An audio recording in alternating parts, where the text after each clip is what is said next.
Okay, so welcome to our Small Business Friday forums. This is the fourth in our series that we've been holding pretty much every Friday in March and April of this year. Obviously, one of the reasons is because as many of us are staying at home and practicing shelter in place, getting over this pretty awful pandemic. Hopefully everybody's safe and healthy. We want to give the small business community and employees and prospective employees some information on how they can navigate through the channels that are emerging to be able to survive and thrive in this interesting economy that is occurring right now. In the past, we've had several guests talking about the payroll protection program, small business disaster loans.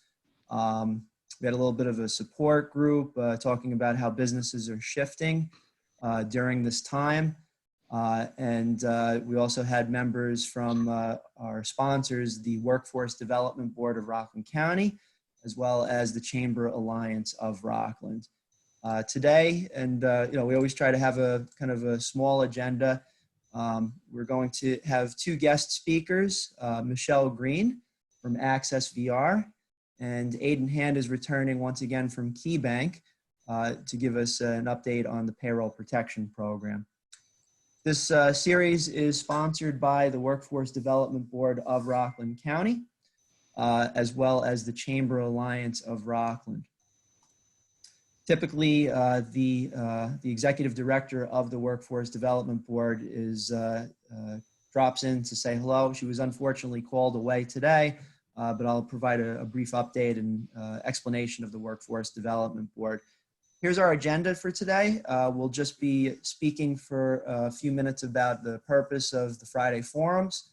Then we're going to introduce Michelle Green from ACCES VR, as well as Aiden Hand a little bit later, and he'll be talking about the payroll protection program. A little bit about the Workforce Development Board. They are responsible for the WIOA funding that's provided to Rockland County, and Michelle can speak a little bit more in detail. I've been a board member for several years.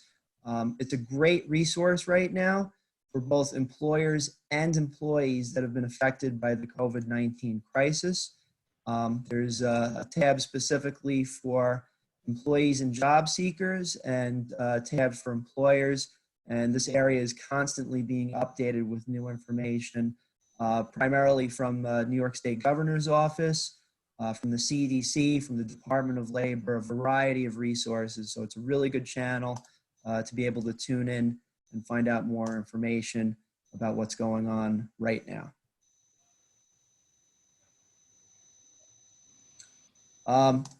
So I'm going to introduce, get right into our program for today.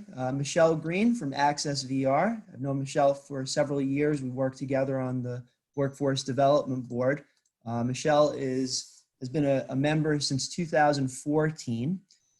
31 years of experience working with individuals with disabilities to gain employment. When we were developing the website for the Workforce Development Board, Michelle was integral in pointing out the need for several accessibility capabilities that would allow people, for instance, that suffer from low vision to be able to access the website without much trouble, without much hassle. So we worked nicely together. Chair of the Westchester Human Resources Management Association's Diversity Committee and chair of the Rockland Employment Network. So I'll turn it over to you, Michelle, and thanks for being here today. Well, thank you very much, Tom. I appreciate you having me today. I am the secretary of the Rockland County Workforce Development Board, and I am happy to be here with everyone. I wanted to give people some information about what ACCES VR does. We are a state agency as part of the New York State Education Department, and we are a partner with the Workforce Development Board in order to continue to assist people across Rockland County to be able to gain employment. We work with chambers of commerce, we work with NIATEP, and we assist people to be able to move forward in gaining employment here in Rockland County. Wonderful. Wonderful. Um, Um, agenda for, oh, I'm sorry, go ahead. Go okay, ahead. go ahead. Just let me Um, know whenever you want me to change slides. I'm at your disposal. okay. Basically, the reason why I wanted to be here today was a lot of people are familiar with the state education department, but they're not that familiar with Access VR and how we work in partnership with the Workforce Development Board. And so we wanted to introduce ourselves and indicate, give you some information that businesses may be able to use, and to explain how we partner with the business community and how we can answer the needs of business, of the people in business who may want to create a more diversified workplace. Okay, so we can move on.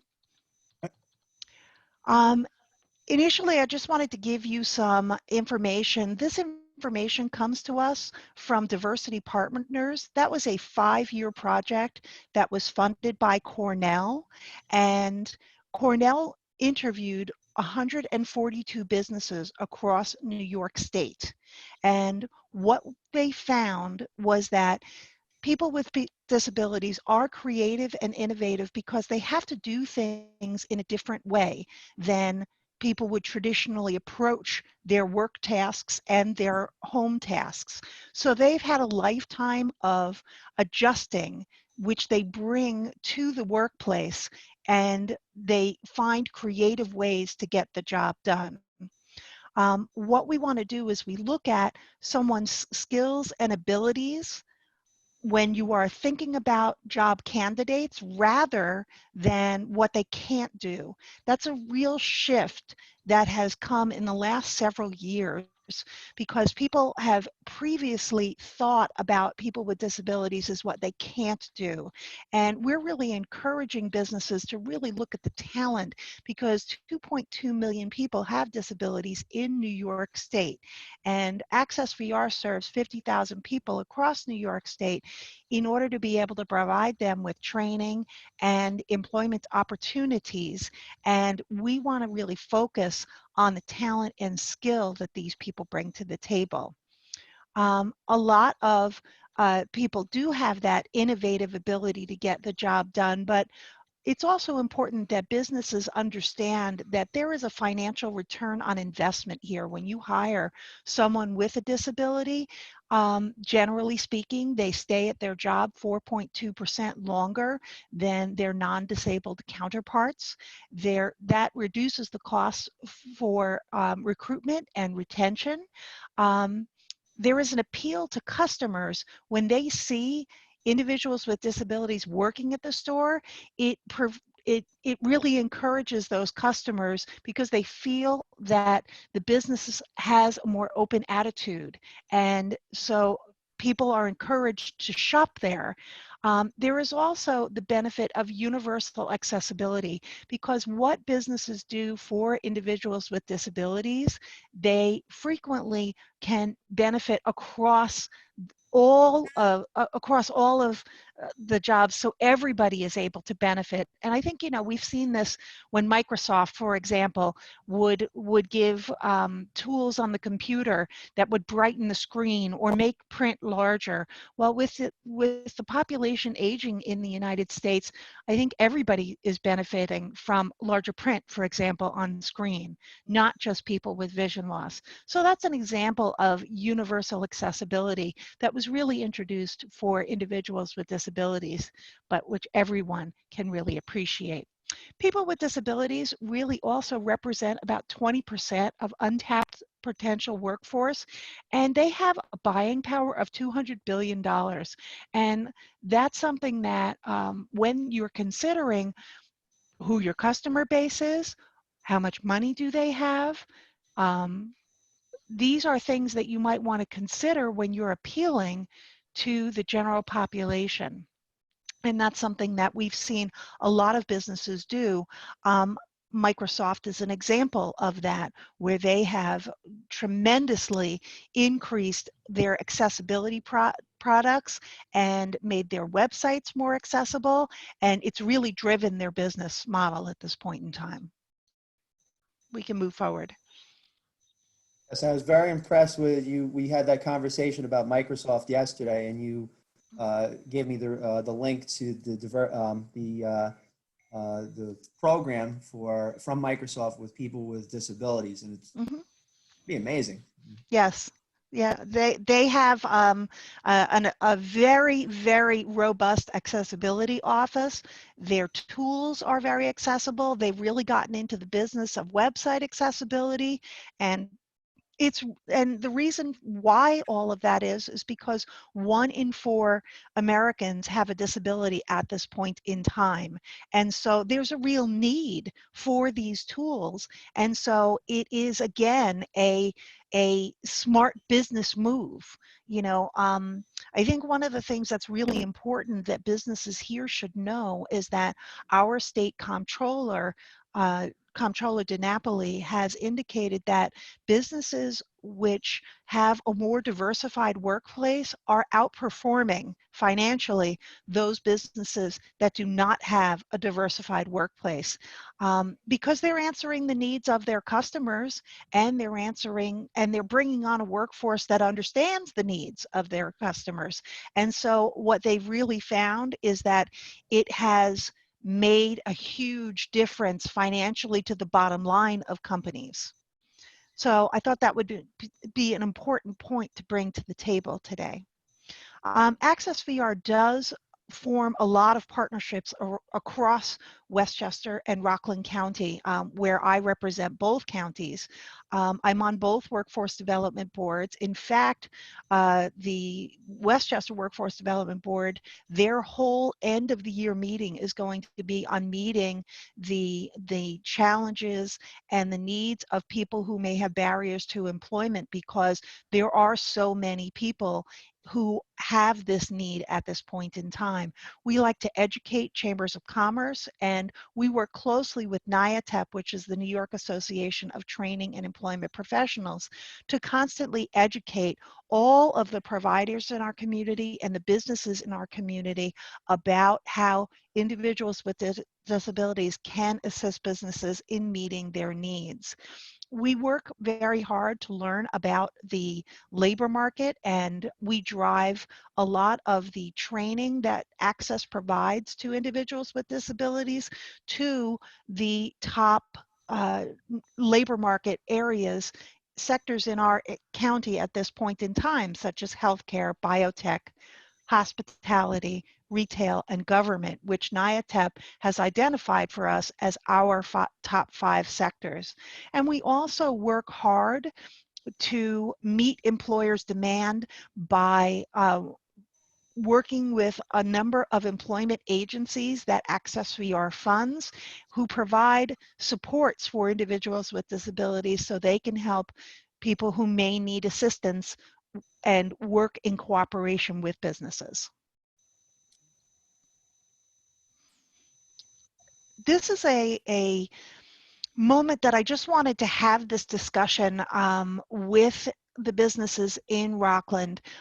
Disclosure of a disability is a very touchy subject, and I find a lot of hiring managers struggle with this.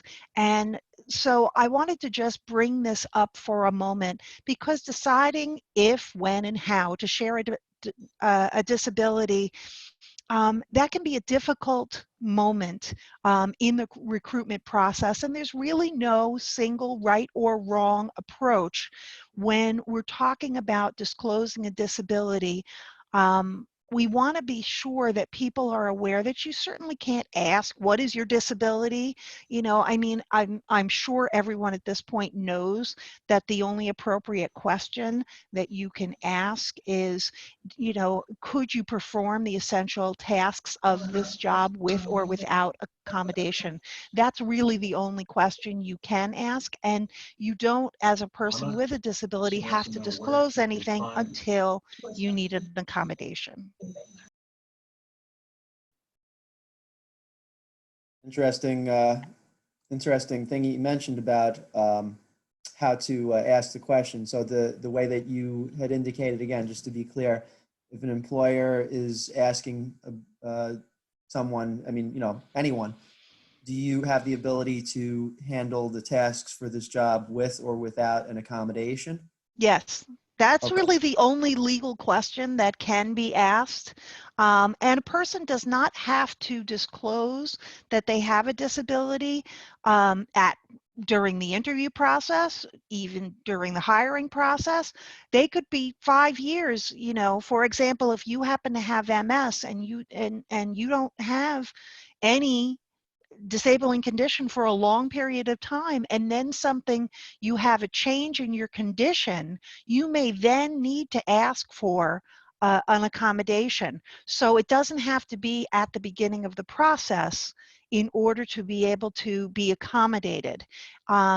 Employees then disclose a disability and they can request accommodations, and it's always better to ask that before problems arise or become too serious, and then businesses have the right to request medical information in order to verify the disability and what needs to be accommodated. Gotcha. All right. Just You know, on a quick time check, I'm going to bring in Aiden. Will be providing a quick update at around 11:25, just on the payroll protection product. He's got an appointment at 11:30, but please continue. Okay. So basically, again, Diversity Partners did survey 142 employers, and they indicated that businesses across New York State wanted referral of qualified candidates. They wanted information on how to create disability-friendly workplaces, and when disability issues did arise, how do you accommodate them as a business? So I wanted to give you some information about that. That was the conversation we had yesterday. Very interesting what you're Mm-hmm. about to provide here. Mm-hmm. Um, Access VR can provide no-cost training because I am a certified ADA national trainer, and I am able to provide training on disability etiquette. How do you relate to someone with a disability? What kinds of questions can you ask? What kinds of questions should you not ask? I can provide that training at businesses across Rockland. I can provide information to businesses, such as the fact that businesses tend to do better financially, that employees tend to stay longer. These are the business case for hiring individuals with disabilities. And I can also assist you with providing solutions when issues do come up on site. So here's an example of right now. Tom, you had asked me, how are we working in partnership during COVID-19? And AFIA is a medical supply company in Westchester that had hired some summer interns through an ACCESS VR funded provider agency called Joanio. And Joanio provided job coaches. They ended up hiring these employees after the summer was over, and they became permanent employees who are giving out medical equipment. Some of our agencies in Rockland County who are running group homes were desperately in need of medical equipment. I put out the call because I'm the chair of the Rockland Employment Network, and Joanio through AFIA answered the call for YAI and delivered 700 masks to their group homes. And it was like Christmas for the staff who were earning really not terribly high wages and are still on the ground working with individuals with disabilities who are not well in the group homes, and they're working every day, and this was an example of us being able to meet the need. I can relate to this very much because my uncle, without talking too much about details, he's in a group home in Rockland County, and I check in every several days to make sure everybody's okay over there. So they seem to, and I spoke with the staff over there, and they seem to be, the state, New York State, and various agencies are taking care of their needs, both medical and other logistics. Mhm. And, as part of the Rockland Employment Network, I am checking in uh, with the vendors that run many of the group homes across the area, just to see if you need supplies, I may be able to provide this link to you. And I did that yesterday with one of the major group homes in the area. So it's just another way that we're meeting the needs of all of the businesses here in Rockland. So just to finish things up, the Job Accommodation Network is the leading source of free expert guidance on workplace accommodations. They actually have um, a link that says askjan.org A to Z. And if you put that in, you'll come up with a whole page of file folders, and it's organized by disability. So you could click into anxiety, see what it is, how it's accommodated by individuals with disabilities. You need the A to Z tab, the second tab over, there it is. And if you scroll down and you click on any one of these tabs, you would be able to see what this is, what the legal definition of this is, how do you accommodate this kind of person, what kinds of questions a business might want to consider, and you can then accommodate by the limitation or by the work that the person has to do. And then there are also links and additional publications. And this is organized by disability. So pretty much any type of disability could be accommodated. And if you happen to have a combination of disabilities and you need more information than what's here, you can call them and they will talk you through, do research, and come back to you with additional ideas for your very unique business need. In addition, the Northeast ADA Center, they cover New York, New Jersey, Puerto Rico, and the U.S. Virgin Islands. And that's where I go when a business has an accommodation that's very unusual, or they have a need, or they have a question, and I want to be sure of what the legal answer is. They have an 800 number, I call them, I talk to them, and I provide the information to the business, but that's also something that I encourage businesses to do so that they can get the information that they need. And they're very, very open and willing to help. So these are some resource links. I'm one of 15 members of the business relations team across New York State, and the links and information to every one of the business relations team is located at the end of this PowerPoint, as well as askjan.org, the Northeast ADA Center, and just a fact sheet on 503 employment. This is my contact information. I'm located in Spring Valley, and I appreciate you listening to me today. Thank you very much, Michelle. And I have to say, I very much enjoyed our conversation yesterday. You're a wealth of knowledge. I was interested, you mentioned about that businesses that have a program to employ individuals with special needs, that they benefit from it. And I would say shocked and amazed at the capabilities that businesses can benefit from, from a resources and revenue standpoint, being able to have a thriving workforce to be able to build the business and serve the business's customers. I was very Yes, impressed. we have a number of financial incentives, both through tax credits, work tryout programs, and paid internships.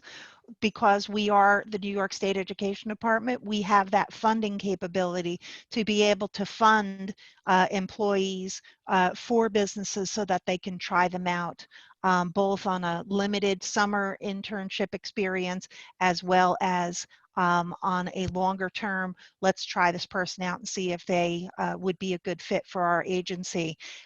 So if people have questions about that, I'd be happy to answer that. And I'd be happy to do a financial incentives workshop at a future point if you were interested. Yeah, yeah. We'll see if we can keep these forums going and have some more webinars like this. Definitely a benefit to the community, and I'm actively involved in chambers of commerce, so their ears are open to this as well. Great. Thank you. Welcome. Aiden Hands, is the manager of Key Bank in the Hudson Valley. He will be providing a brief update. I know you have an appointment, Aiden, so I'm just going to get right into it. So what's going on from your perspective? How are things going with the payroll protection program at the moment? Well, hey, Tom, thanks for having me again. One thing I can tell you that I have gained from this experience is a lot of pride, particularly in where I work. KeyBank has really done a fantastic job of getting out ahead of the Paycheck Protection Program. In fact, when I realized that we had meetings and conference calls on the weekend where normally bankers are off, it kind of gave me the idea that the leadership of the bank was well poised to make sure that we're prepared so that we can get to market first on this. And again, it gave us an advantage in terms of developing relationships and acquiring new business. But more importantly, it gave us the ability to most effectively help thousands of small businesses who desperately need our help at this time. So, and one of the other reasons I'm proud to be with Key is because as I have been doing a lot of outreach to my clients and speaking to prospects, quite frankly, they have been telling me that they have been neglected and ignored by their banks, and it's probably for a combination of reasons. One being that they're grossly unprepared. A lot of the employees in many of these other banks just don't fully understand what the Paycheck Protection Program is. Maybe they're afraid to show that their ignorance in the program, and as a result, the business owners aren't getting the help that they need. Just a couple of updates I can tell you from Key Bank's perspective is that we've had about 30,000 applications come in. We have $7 billion in the pipeline. We have hundreds of employees working around the clock to process these 30,000 applications. A couple of tips that I can give for prospective applicants is to have all your ducks in a row. The most effective way that you can get in and out of this process as efficiently as possible is to have a complete application with all the requested documents. Out of our 30,000 application, we have at least 10,000 incomplete applications, which is going to require a gargantuan amount of follow-up work with all of these applicants. And quite frankly, depending on how quick they are to respond will depend on if and when they ever get their money. So again, just as a refresher, some documents that you'll need are quarterly 941s. That's your employer's quarterly federal income tax return. You will need your breakdown of your payroll, the most commonly referred to as a payroll ledger. You'll need that broken down by employee for 2019. You'll also need a year-to-date payroll ledger for 2020, broken down by month. If you have all of these items, you will maximize your chances of a smooth and complete application process. Some of the feedback I've also been getting from other clients is that several major banks have stopped taking these applications altogether, basically leaving them high and dry in some cases. You know, I haven't verified this, but I spoke to a client in Los Angeles 2 days ago who told me Wells Fargo is no longer taking applications. I also received feedback from a client from Chase who basically told them to go elsewhere. So I don't know exactly what's happening in these larger organizations, but I'm happy to say that KeyBank is still accepting applications for the Paycheck Protection Program, and we are still proudly helping as many small business owners as possible. So if anybody is lost or just needs guidance, it does not matter if you do your application with KeyBank or not. I am happy to walk you through the program, give you all the information you need, and help you be armed with everything that you need for a successful application so you can get your money as quick as possible. Most of the people who have applied still haven't gotten funding yet. That's okay, that's normal. We're expecting money to start being dispersed into customer accounts very soon. And that's all I have for today, Tom. Two quick things. I know you have an appointment. One, I had a question about, have you gotten any, as the applications are filed, obviously there's a huge amount of applications, as you had mentioned. I think you said 30,000 at the moment. Yeah. Have you gotten any customized correspondence back from the Fed, the Department of Treasury, or do they seem to be more automated? Thank you for your message. We're going to process it in the order it was received. Have you gotten any correspondence from a human perspective, or, questions for processing? I need these documents to get this particular applicant through the system. Anything like that at the moment? Well, the correspondence that the applicants are getting regarding their application is coming directly from KeyBank, not from the SBA. And Key has been pretty good about responding with your application is received and is complete and is in process. I've had some clients share with me that they received an email that's saying that your application was approved and is going through the funding process, and it walks them through what the next steps are, like are going to be e-signing, kind of like a virtual closing of the deal, so to speak. So the communication has been good, which is good for me because I don't have all of these applicants pounding down my doors asking me what's going on, because they're getting good communication from KeyBank about how things are moving along. I did receive explicit instruction from the bank's leadership to not call any underwriters to ask what's going on, because their heads are down processing thousands of applications, and they can't take one-off phone calls to ask how this app's going versus that app.